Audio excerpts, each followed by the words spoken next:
Good afternoon, Your Honor. If you would please raise your right hand. Do you swear or affirm, as the case may be, that the information you will provide to this committee will be the truth, the whole truth, and nothing but the truth, so help you God, or under penalty of perjury? I do. Thank you. Please be seated. If you have an opening statement, please proceed. Thank you. Good afternoon, Chairman Doyle, Chairman Kissel, Chairman Tong, members of the Judiciary Committee. I'm honored to have been given the opportunity to appear before you today, and I'd certainly like to thank Governor Malloy for nominating me for a second term. My first judicial term has been a wonderful and humbling experience. I spent my first 18 months hearing criminal matters in Waterbury. I was mentored by such remarkable and experienced criminal judges as Frank Ionati and the late Richard Damiani that allowed me to develop the skills and knowledge I needed to handle the domestic violence docket, the community court, the regular GA docket, and Part A trials. Beginning with the 2010-2011 judicial term, I was assigned to the Hartford Judicial District to hear family cases. I then had the honor of being transferred to the Regional Family Trial Docket in Middletown for the next 3 terms and served as the presiding judge in my last term that I was there. As you may know, highly contested custody cases from around the state are referred to the Regional Family Trial Docket. As a part of that assignment, I also heard complex financial cases from Stanford in an effort to ease a backlog that had developed in that judicial district. For the next 2 years, I served as the presiding judge for family matters in Waterbury, and then became a judge trial referee. I am currently hearing family cases in Hartford. This past term, I had the privilege of representing the judicial branch in many speaking engagements to school-aged children, civic organizations, and others. I have also presented educational programs in a variety of family law topics to my colleagues at our annual Judges Institute.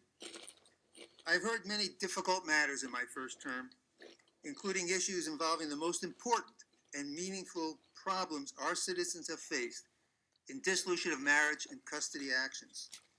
I cannot imagine a more rewarding legal career than to serve in my present capacity. My commitment and my goal is to provide every citizen who comes to the court with a fair, objective, and meaningful hearing, and then to issue a well-reasoned decision designed to resolve the issues at hand. I'd like to thank my wife for her support and her good common sense. We've been a couple for almost 49 years, and I simply could not do what I do without her support. It's been my privilege to serve for the last 8 years, and I would be most grateful for the opportunity to continue in my service to the people of this great state. Thank you for your attention, and I welcome any questions you may have. Thank you, Your Honor, and thank you for being here today, and thank you for your patience in waiting for your opportunity. I want to get right to it, and looking at your questionnaire, I've noted that there are several complaints that were made during your tenure on the bench. And one that caught my eye was a constituent, Dory Hightower, who filed a complaint in May 2016. And I just wanted to give you an opportunity to, if you wanted to comment on that complaint or any of the other complaints, and why you think that those complaints are here and were made against you. Certainly. I've had a number of complaints. Many of them have been made by individuals who have never appeared before me on a case. Complaints from Ida Shaw, Susan Skip, Michael Nowacki. These people have never appeared in my court as litigants or for any other reason. Other decisions, I had 3 separate complaints filed by the same person in quick order over a very short period of time. And the Attorney Hightower's case, that complaint, as were all the other complaints, were dismissed for lack of probable cause. So the Judicial Review Committee, reviewing the paperwork, found no probable reason to go forward with any kind of investigation. Attorney Hightower's case occurred in Bridgeport. I was the presiding judge. The case was exceptionally old, and she was seeking what I considered to be unreasonable continuances. She believed that I was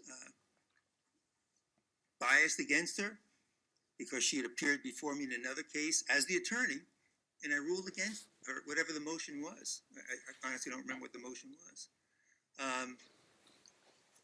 I sent the matter to my other judge. We only had two judges, two regular judges sitting at that time, for a hearing as to whether or not there was any determination of bias. That judge ruled there wasn't.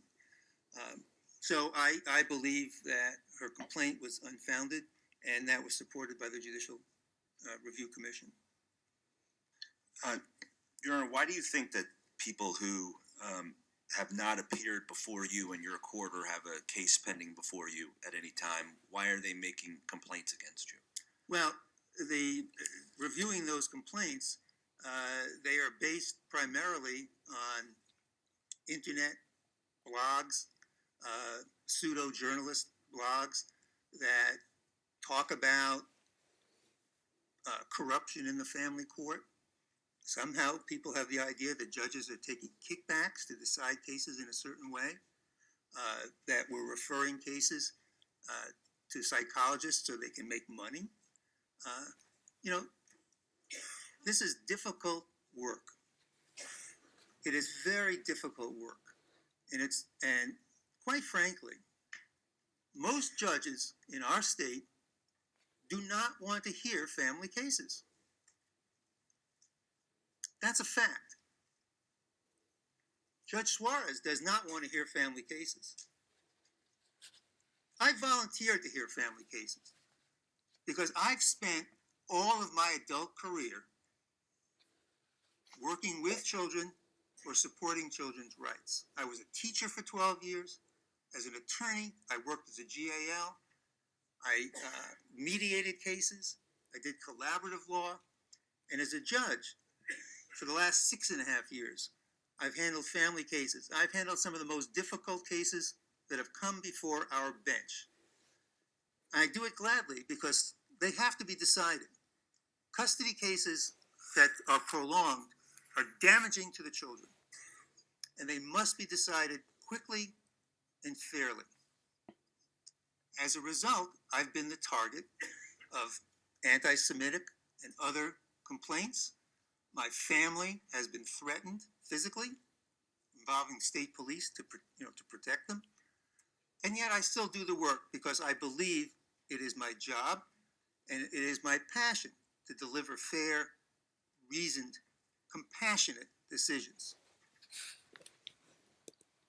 There's no doubt that the matters that you work on are highly charged emotionally. They are. And that people feel very passionately about their position, which is understandable given what's at stake in the matters that you hear in your courtroom. That being said, I want to give you an opportunity to address some concerns that have been raised in the days leading up to today's hearing. Sure. I actually have never had the opportunity to meet you other than your nomination hearing 8 years ago. I've never appeared before you, and so candidly don't know you or the matters that you've adjudicated. But I have heard from people in my area, down in Lower Fairfield County and elsewhere, where people take issue with how you conduct yourself in your courtroom. And some people have accused you of being biased against them, and in particular that they feel you have a bias against women litigants. So I'd like to ask you about that. The two questions, one is the simple question, do you have a bias against women litigants? I suspect I know the answer to that question, and so I'll just ask the follow-up now. Why do you think that there are people out there who have called my office, I've received many calls, who believe that you have a bias against women litigants? And how do you manage that and answer those concerns? Okay, thank you. No, I do not have a bias against women litigants. My wife's a woman. I have a daughter. Um, Several of my most vocal critics are male litigants, accusing me of doing the exact opposite of what these other people have accused me of. Some of the other people are people who have, quite frankly, not prevailed in my court.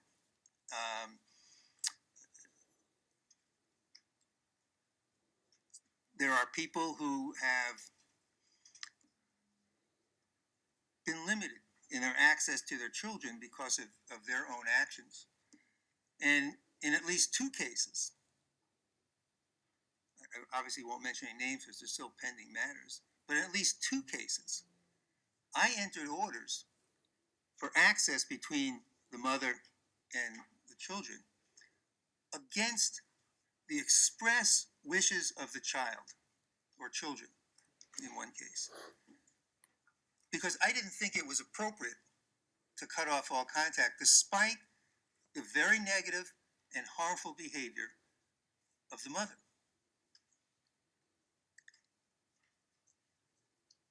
In both those cases, the access plan did not go well because the children, quite frankly, did not want to have anything to do with their parent.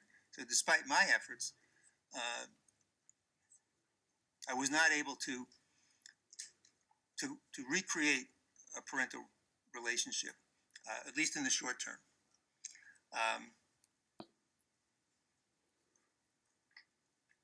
One other case involved a parent whose child had disappeared for a considerable period of time, and I think I was successful in getting that child back. So there's no bias towards women.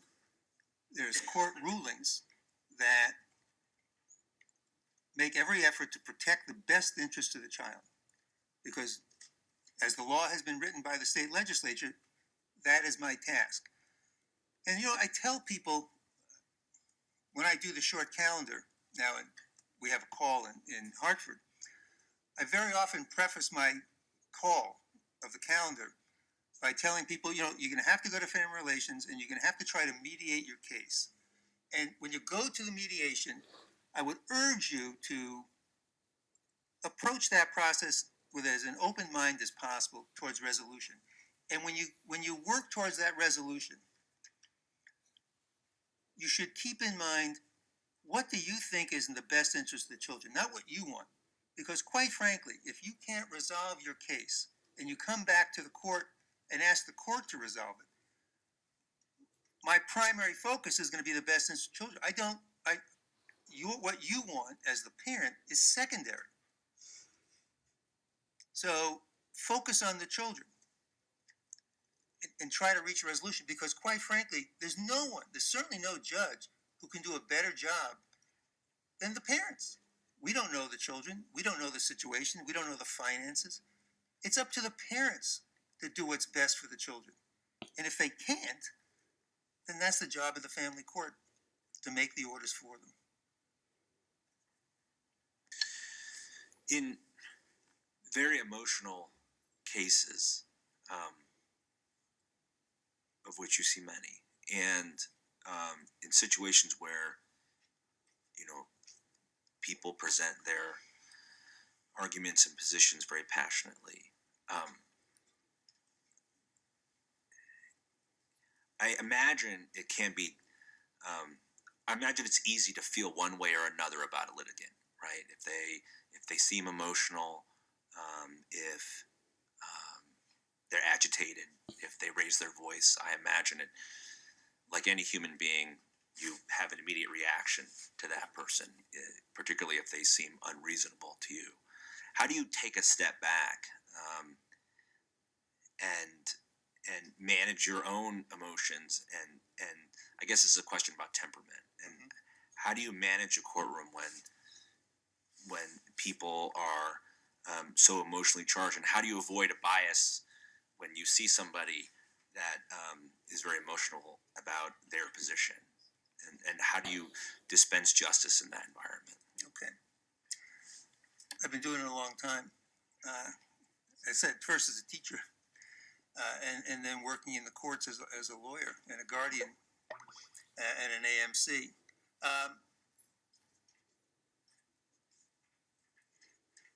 When I speak to school children, I frequently bring my robe, and I ask the teacher to select an appropriate student to model the robe for the rest of the class.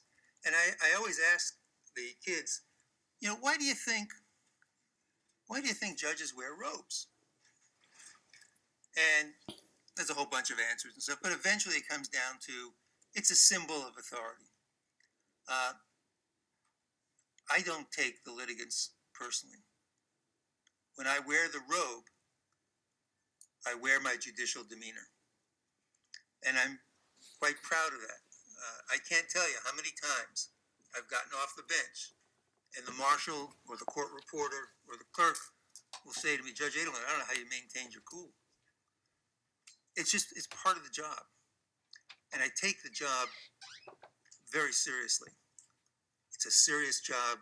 These are very difficult issues. I remind people, as you have done a few times today, we're not having a conversation at someone's kitchen table. We're in a court of law, and this is a proceeding. And only one person can speak at a time, so I have a record. Because if one of you want to take an appeal, I don't want intelligible comments. Sometimes I have to raise my voice to get their attention.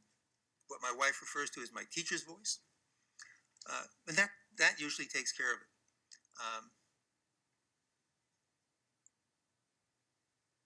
What it perhaps is more significant in the long run is when a litigant demonstrates repeatedly to the court an inability to control themselves, even in the courtroom proceeding. That causes great concern to me as to whether or not that person is going to be able to have the self-control to obey the court's orders when it's not in front of the judge. So, if someone gets emotional, that happens. We take a recess. If someone's crying, stop, give them tissues. But if repeatedly people speak out, interrupt, refuse to obey the decorum of the courtroom, that's an indication that they may not obey the court's orders. And that becomes a consideration in my mind. Thank you. Questions? Senator Winfield. I don't even know exactly how to frame my question, but it gets to the questions that always surround these hearings about what happens in the courtroom and how we are to assess those who come in front of us. So oftentimes we'll see complaints. The complaints are dismissed for various reasons. And then people will come and they'll testify and they'll give us a lot of information that doesn't concretely tell us that what they're asserting actually happened. We don't know that it didn't happen. All we have are the word of the judge and the people who are in front of us, and the information may even sometimes get us close, but it doesn't put the nail in the coffin, per se, so to say. And so I wonder, as someone who sits in the court, if you could talk to me about, if you were sitting on this side, because you have some expertise, if you were sitting on this side and you saw the kind of stuff that you see around here, it would be strange to me that never are the people who come in front of us correct, right? Just like I don't think every legislator is perfect. I don't think anybody's perfect. It'd be strange to me if there was never a time when what these sheets tell us just wasn't the case. And these sheets generally tell us, look, this got dismissed for whatever procedure. It's generally a procedural kind of thing. So if you were me, how would you look at this? How would you assess the people who are sitting there? What would you be looking for? Okay, fair question. Well, first of all, I have a record that goes back 8 years. I've written close to 200 decisions.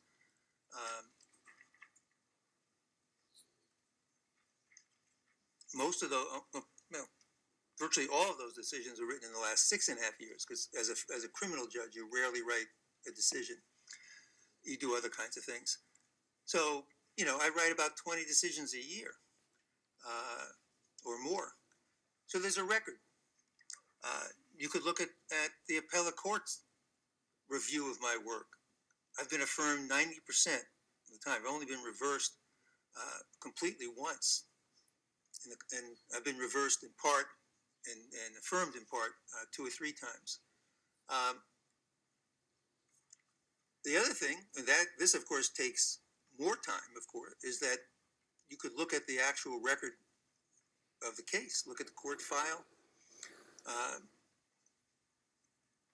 see the line of decisions over a period of time on motions and the like, and develop a sense for the file in that sense. I have a theory, and my theory is that the people who come before you, the dissatisfied litigants, many of them have had an initial miscarriage of justice. Somewhere along the line, early in the case, something happened that led to a harsh ruling by a judge.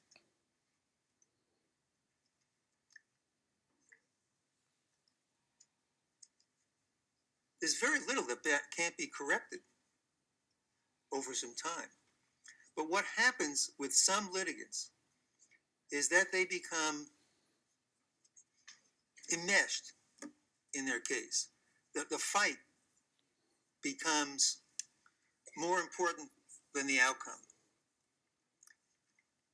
And as a judge, I look at a case and I say, boy, Judge so-and-so 6 months ago, that was really, I think that was a bad ruling. I think that was kind of unfair.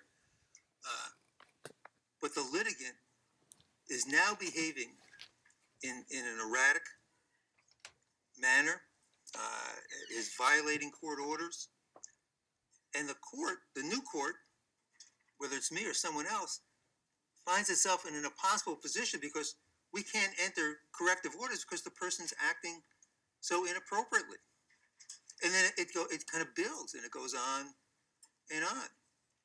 So until we could get, in many cases, if we could get the people into therapy or into some mediation where we could break the cycle, the matter can be resolved.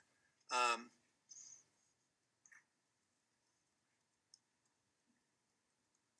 give you a perfect example.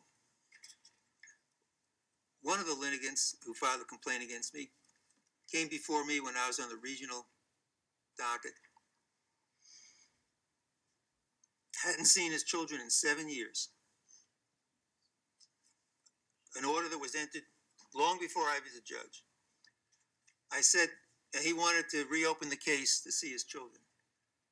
By that time, he had 4 children, I believe, and the three older children were, I think one of them had already reached majority. The other 2 were fairly significant teenagers, 15, 16, and 17. They didn't have anything to do with him. But there was a girl, there was an 8-year-old girl who had really no relationship, no recollection of him, and she was interested in seeing him. And so I said to the gentleman, I said, I think that simply the fact that you haven't seen the kids for 7 years is sufficient for me to open the case. And I entered orders for what we call reunification therapy, an opportunity for him to, with therapeutic help, to recreate his parental relationship with his daughter. I got it for free. I appointed a guardian who was a former head of DCF, someone who was really experienced. This man was very grateful, couldn't thank me enough. But he refused to obey the rules of the clinic. He constantly fought with the clinicians. He constantly disobeyed the rules in small ways, and they eventually kicked him out of the program.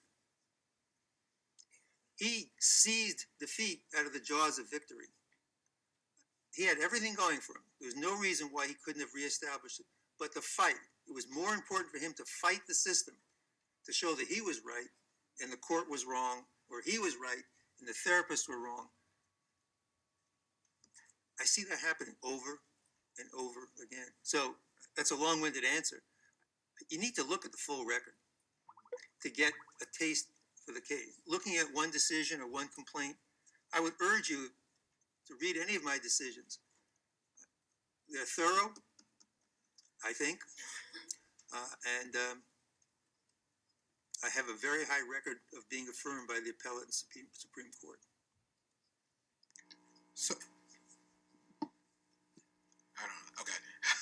So there is I think, a difference between being in one of the situations where you're going into therapy and you can't abide by the therapy, or you're ordered to do some things and you can't do those things, and maybe someone who seems incapable of remaining calm in the court, and so depending on the judge is looked at as violating the decorum of the court.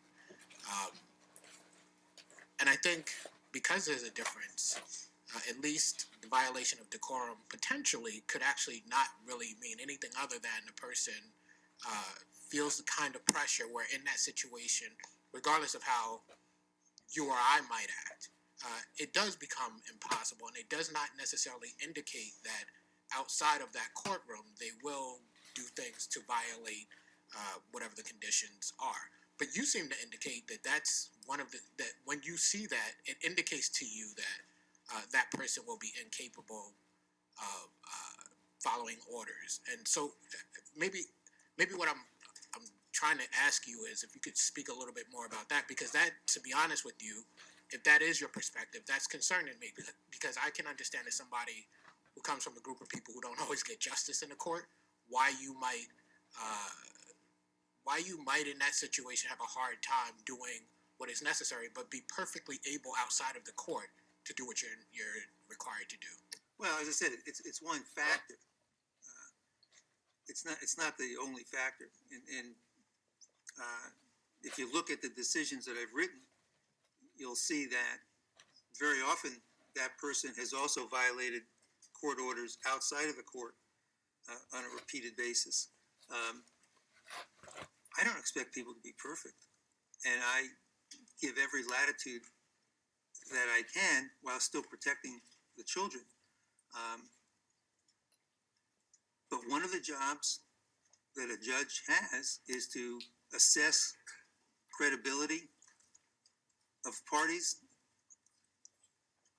and I have to take in every possible factor that I can observe in making that decision. And the appellate courts have repeatedly deferred to the trial court because the trial court observes the demeanor of the parties in the courtroom. And that is a significant factor, but it's certainly not the only factor.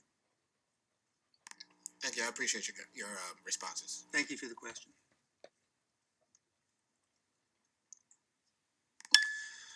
Representative Srinivasan. Thank you, Mr. Chair. Good afternoon. Good afternoon. Thank you for being here this afternoon. I first want to congratulate you and compliment you on your long and happy married life. Thank you. I'm celebrating 40th this year, so I've got a little catching up to do with you, but congratulations. Thank you.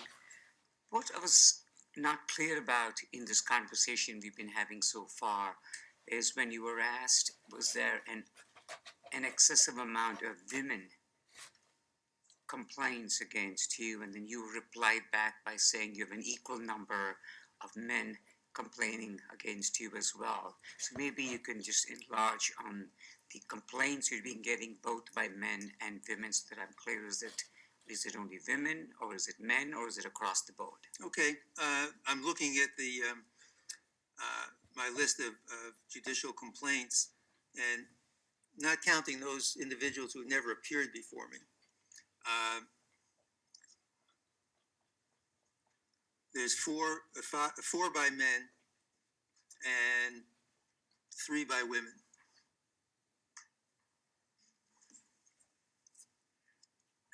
I'm sorry, 4 counting. I didn't count the Attorney Hightower. So 4 and 4 in terms of judicial complaints. So the premise, or the question, not premise, probably the question that you were being unfair to women, if from your point of view, since you have equal number of complaints against men and women, does not pan out. Is that? Well, is at least those people who took the trouble to file a judicial complaint. Thank you. And that brings up the other question which I was a little concerned about was if people have not appeared before you, what would be the rationale? What would be the reason that they would take the trouble and to file a complaint against you? So that kind of doesn't, I don't get that. Well, quite frankly, neither do I, but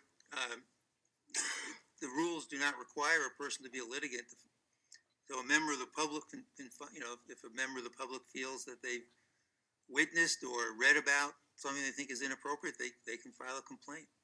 Those complaints are dismissed, have been dismissed as not having any probable cause, but I can't account for people's motivation. So these are people that have not even come before you. That's correct. And have read about you or heard about you or happened to be in the courtroom when you were discussing some other case and then have taken the trouble or they feel compelled or whatever the feeling is to file a complaint. Apparently so. I mean, there's extensive social media, blogs and so on, in which, people voice their complaints about judges and about the system. Fairly or unfairly, and some people feel compelled to join in the discussion when they really have no role in the case. Thank you. And my final question is: we all have complaints against us, file against us. Nobody is perfect. I get that, but there's a norm. I mean, you have a bell-shaped curve, and most of us fall within the proper side of the bell shape, and of course you got the outliers as well. Looking at the number of complaints against you, would you consider yourself being within the framework of the bell shape or on the fringes? I'm on the high fringe, and that's because spending 6.5 years hearing family cases, 3 of those years in hearing high conflict cases, I deal with the most complex and high conflict custody matters that appear in our courts, and these are people who are litigating on and on. While we hear complaints, many of us are fortunate enough. I mean, not to get a complaint, but to get complimentary letters, for the way you've conducted yourself or in the way, interaction with. I'm a physician, so, and I see a lot of patients, obviously, and, I'm thankful for those complimentary letters I get. Do you, along with the complaints, unfortunately, get a list of complimentary letters as well? Has that been an experience for you? Not letters, but comments, in court. Judge Bizzuto talked this morning about the parties that come in with agreements, who settle their dissolution of marriage issues and custody issues either on their own or with a little bit of help from a mediator or an attorney. And I'm always very quick to commend those people and point out to them that they have given their children a gift by avoiding custody litigation, and that they've provided an adequate role model to their children about how adults deal with very serious, complex, and emotional issues. And those people I usually get very, very positive responses from. I have had some cases where I've heard in the past that, people have said, things worked out really well. But yeah, I get some. I don't get letters. I get comments. Thank you very much. Thank you, Mr. Chair. Thank you, Representative. Further questions? Representative Gonzalez. Good afternoon. Good afternoon. I think that I've been a couple of times in your court, and I know that sometimes maybe one or twice, you realize that I was there. But there are some times that I've been all the way in the back, people sitting in front of me. You haven't realized that I was there. And the reason why I decided to go to your court is because all these complaints against you. And I always say that when it's one complaint, two complaints, three complaints, we would think, well, maybe the case didn't went their way. But when you have a lot of complaints, you know something is wrong. It's not because the parent or they don't like you. It's not because they read, online that you are a terrible judge. Because I don't believe that a person that never been in front of you, I don't believe that that person was going to complain against you because never been in front of you. So, me personally, with all the respect, I don't believe that people that, read the online and know that, people are complaining about you. I don't think that they will complain about you just because somebody else is complaining. But saying that, I got a couple of questions for you, and let's start with alimony.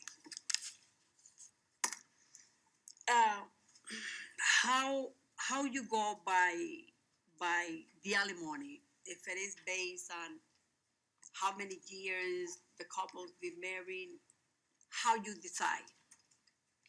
Well, we have a statute, 46B82, which sets forward the criteria for alimony, and there's a number of factors. The length of the marriage is certainly one of them.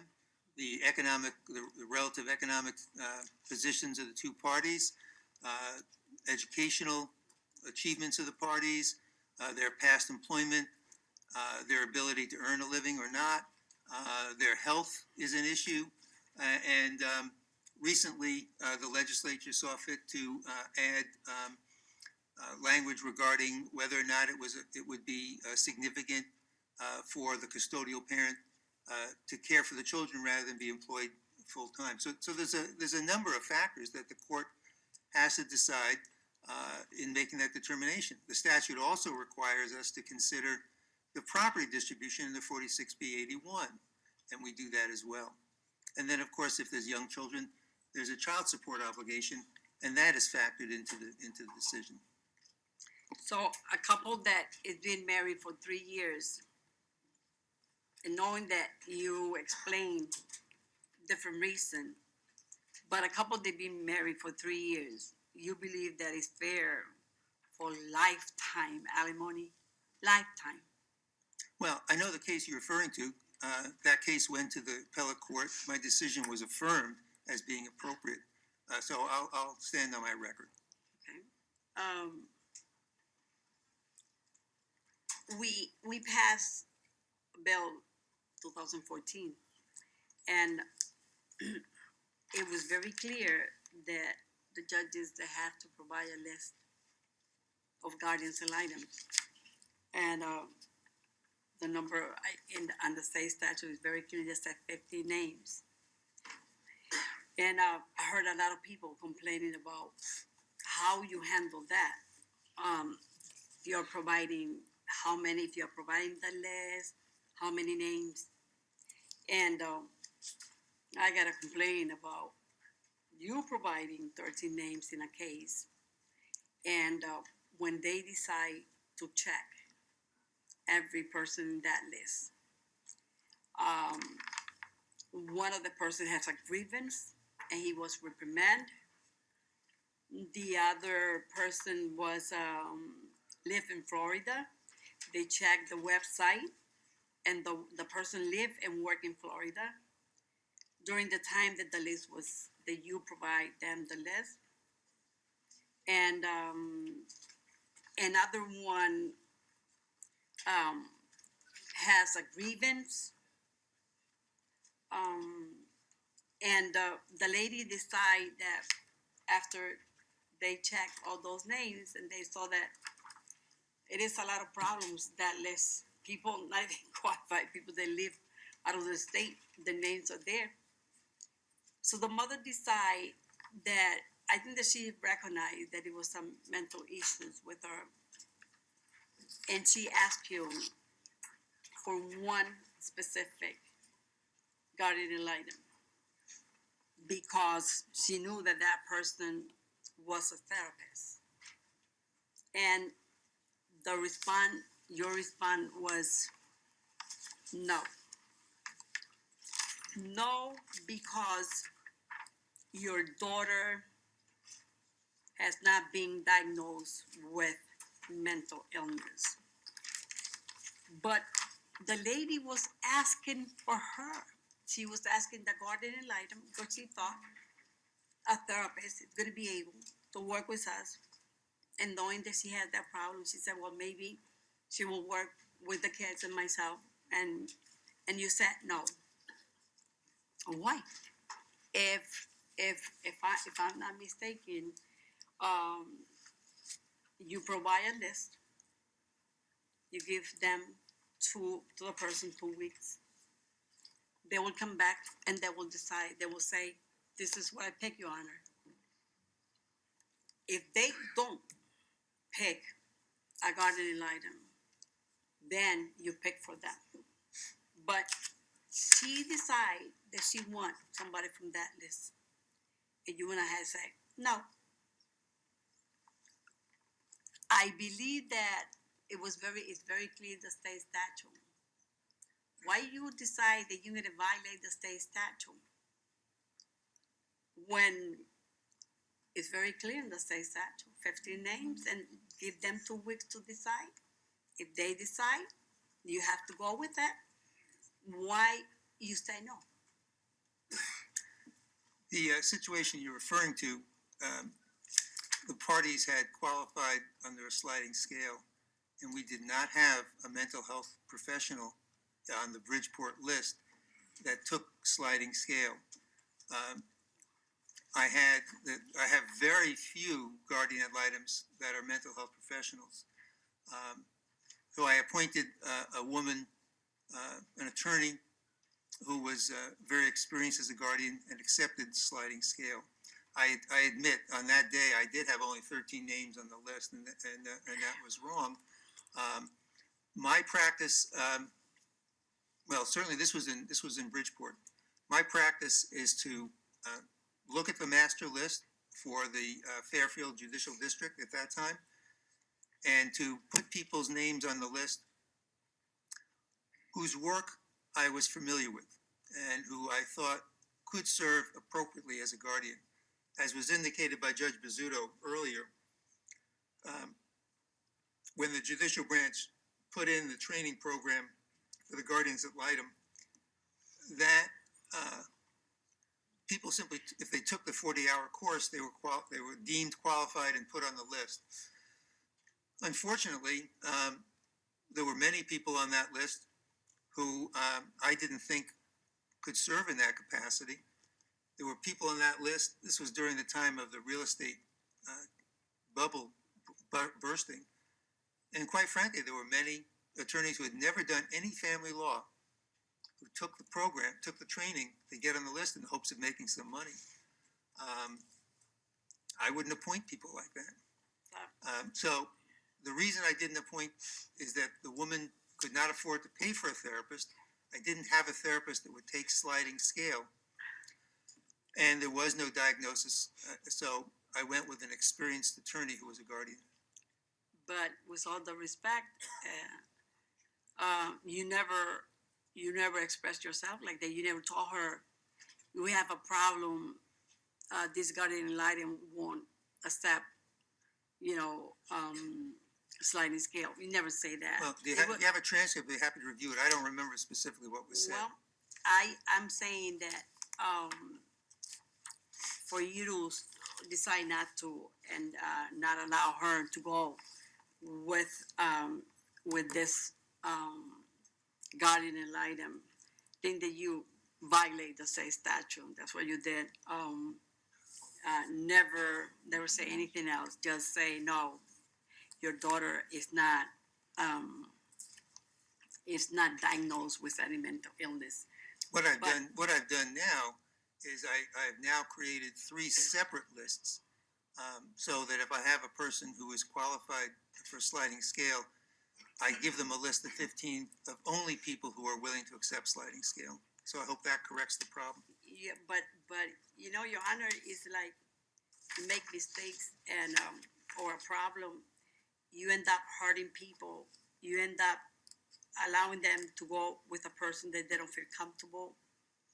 And after you hurt that person and you cause damages, who is gonna come back to the court and say how you gonna fix those damages? If the damage is done, is done. So I think that what you did was wrong. Giving her a less bogus names here that people that work in Florida. Well, all the people on the list were people who were on the qualified list. We checked this. I checked this, and there's a person that live in Florida and it was working in Florida at that time. So Well, that's why the judicial branch pared down the list after, because there were people who were no longer interested in doing that work. So Well- I stand corrected. You're absolutely correct. well, you got that is a problem. I think that I would like to know because they have a lot of people complaining about that list. So judges are not going by the state statute. I think that in a way they don't care about that list, so they are violating the state statute. Now, do you believe that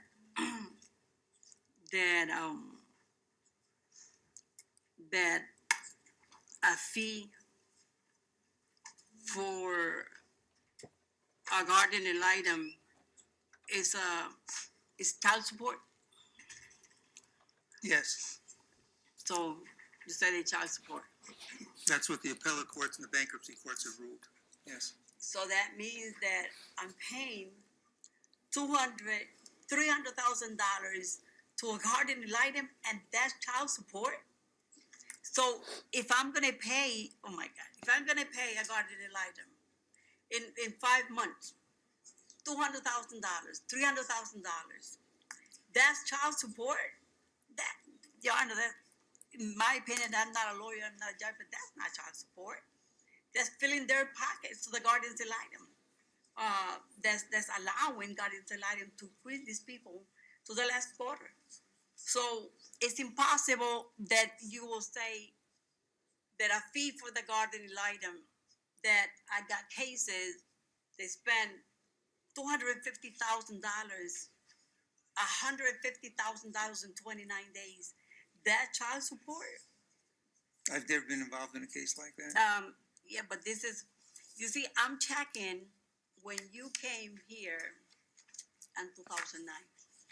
And this is very clear that you said that that a gardening item fee is a form of child support. That's the law. So that's not. I have to check on that because it's horrible to think that way, that I'm going to pay $300,000 in a case in a couple of months or whatever, and that's child support. That's not child support. Now, do you believe that pro se clients truly have the ability to be treated equally? The ability to be, certainly. To be okay? And what the reason I'm asking all these questions is because there are a lot of complaints about you, and I was there, and you got a temper. You got a temper. And I was there one day, and I couldn't believe the way that you was acting with a mother. That ex-husband, I think that he was maybe, his value was like what, maybe $15 million, and the mother didn't have a penny. And I was there, and I saw you the way that you treat her. She was crying, and I feel sorry because I know that there's a very delicate issue when you're fighting for your kids. You're so passionate, and there's sometimes that you cannot. You have to cry because you're fighting for your kids. So your attitude toward her was so bad that I said, I can't believe this. That a judge think that he has the right to mistreat a woman like that. And it was to a point that she was crying, but at the same time, she was arguing her right to see the kid. You call the marshals and you ask the marshal to stay behind her. That's the way that you treat mothers in court. I'd be happy to review the transcript for you. No transcript because I'm not going to stop it. I was there. So I can say I was there. I think that a few people there here also they were there. The bailiff came in front of her. You called them. She was in front of you. She was crying, and they both came and behind her. So the mother that they are saying that you mistreat them in court. That's true. The way that you treat them, like they are saying that you use the litigant children as weapons and tools, and you threaten them. That's one thing is over and over and over. It's out there. And I remember when you came here, we did have some concern in 2009. And some of us asked you questions, but that you deny a litigant the right to choose their own AMC or guardian ad litem. So do you think that the mother, just because it's a woman, don't have the right, or maybe she don't know what she wants, and she don't have the right to decide or choose or pick a guardian ad litem? Well, if the parties agree on the guardian ad litem, then I appoint that person. If there's a difference of opinion, then the court appoints the guardian. But not on this case, and not with you in a perfect world. That will happen. That's supposed to be happening, but Again, if you have a transcript, I'd be happy to review it. okay. Did you deny a mother? Well, you deny the mother to speak with a therapist of her child? Yes, Can you explain why? because the therapist, when a child or anyone is in therapy, hopefully there's a therapeutic relationship that develops between the patient and the therapist, in this case, the child and the therapist. And in some cases, the therapists will protect that right and will not speak to the parents about what's going on in therapy as part of their professional responsibility. And I've told I think in more than one occasion, that told a parent, both father and mother, that it's inappropriate for you to attempt to discuss the therapy with the therapist. That if there's a guardian, the guardian can do that. But you're in a custody battle. You're in a custody dispute, and the courts have ruled that when you're in a custody dispute like that, you don't have the objective ability to make appropriate decisions regarding the child's therapy. And so we protect the therapeutic relationship with the child because we want the child to do better. We want the child not to be harmed. And the therapy is an essential part of protecting the child. I disagree with you in a different way, but I respect your difference of opinion. have you been overturned on appeals or had any orders vacated by the appeal court? I've been overturned in one decision regarding a modification of alimony and child support. One of my decisions, I was affirmed by the appellate court, and then the Supreme Court overturned the appellate court. But those are the only times. And I've had a couple of cases where I've been affirmed in part and reversed in part. I think on 3 occasions, if I remember right.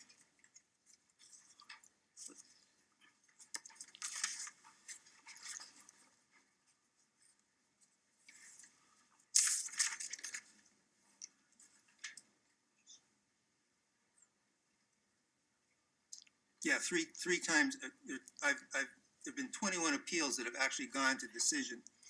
And 3 of those, I was affirmed in part and reversed in part. I've only been reversed completely once.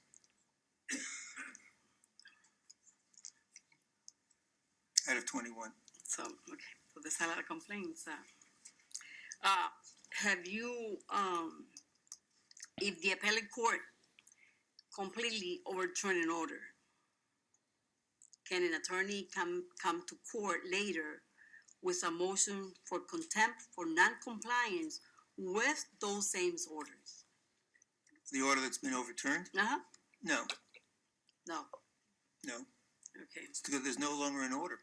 exactly, that's my point. A lawyer came back and she was hauled in contempt to court.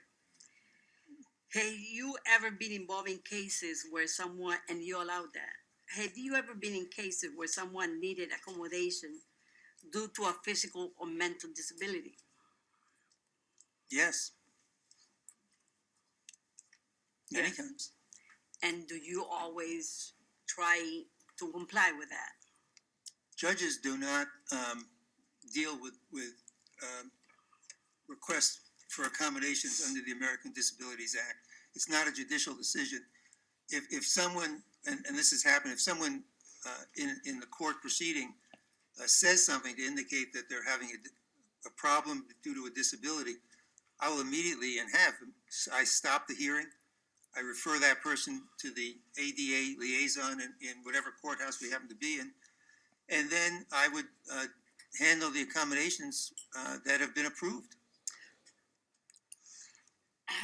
Okay, well, a lot of complaints about that you're not ignoring the people's ADA. They are requesting accommodations. A lot of complaints about that.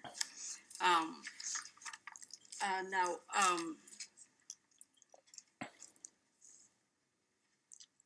do you threaten litigants with taking away, well, especially mothers, to take away her child?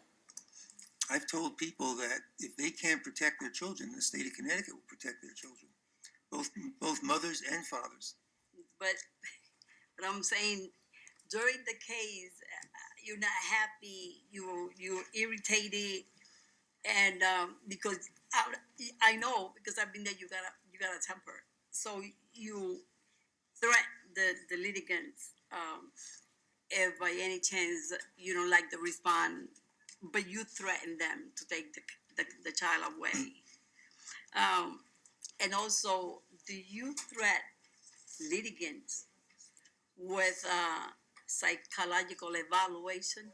Do I threaten them? Mm-hmm. No, I don't threaten anyone with a psychological evaluation. Do you ever threat litigant with supervised visitation? Do I threaten? Yeah. I don't threaten. I suggest that if they can't obey the court order, my only other result may be supervised visitation. Do you believe you have the obligation to bring family together for the best interest of the child? I believe I have a state mandated obligation to make rulings in the best interest of the children. You have that mandated. The following question is, are you following that or you ignoring that? I follow that every day, in every case, and in every decision to the best of my ability. Do you believe that co-parent, do you believe in co-parent counseling? Absolutely, I order it frequently. Okay, can you tell me, you ever, and this is, you're under oath, you ever, in the middle of a trial or a hearing, do you ever change the position of a guardian, of a AMC to a guardian ad litem? And I'm telling you, you're under oath. Ma'am, you don't have to remind me that Okay, I'm under so oath. I'm reminding. That's insulting. Okay, we know. I will tell you I have. Yes. And do you think that that's fair when a person is representing the child and then in the middle say one more power, I want to be the guardian ad litem, not that you pick that person and you decide to change that person a different position. The guardian, the AMC ask you, I want to be the guardian ad litem after that person was the AMC. Do you think that is fair? Well, Or I'm sorry. I can't discuss the specifics of that case because it's still a pending matter. But I stand on my decision, and it's a matter of record. Your I Honor, think it was totally appropriate under the circumstances. Your Honor, I'm not asking you to discuss the matter. It was a question. So you can change, you can say a guardian ad litem in the middle of a trial or hearing. You will change the position because the guardian ad litem asked you, because the AMC asked you, not because it was your decision. She asked you.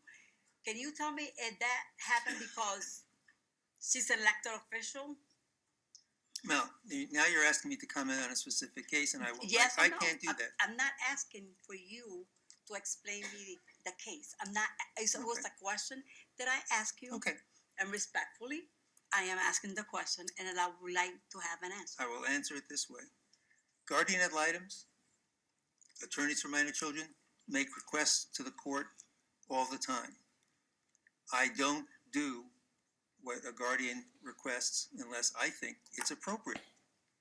It's my decision as the judge to make the order. And sometimes I follow what the guardian requests, sometimes I don't, sometimes I take part of it, not all of it. That happens routinely. But in the middle of a trial, do you think that it's right to do that when you already have an AMC that is representing the child, and the guardian ad litem will ask you, I want now, Your Honor, I want to be the guardian ad litem, and instead of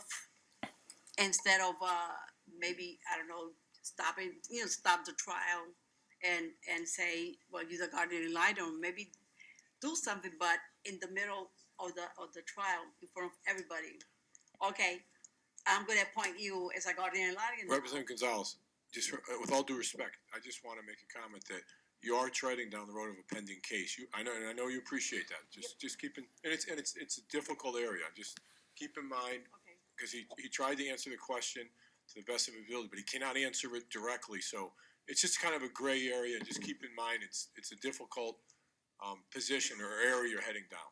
Okay. Thank you. Yeah, but what I'm saying is yes or no, and knowing that it was in the middle of the trial, been involved in all of this and the guardians ad litems and DNC, and it didn't sound. You don't have to talk about the case, but it didn't sound fair what you did, and in my opinion, is that you agree because the person was elected official. That's not right. I think that everybody has the same right. And if another AMC asks you that question in the middle of the trial, maybe if that person is not elected official, was not going with that. So I think that it was wrong for you to do that. I think that now using the same person to discuss whatever she knew about the child and all that, I think that it was wrong and it didn't look good. It was like that person was controlling your court, not you. Thank you. Thank you, Representative. Any further comments from the committee? Seeing none, thank you very much, Your Honor. Thank you.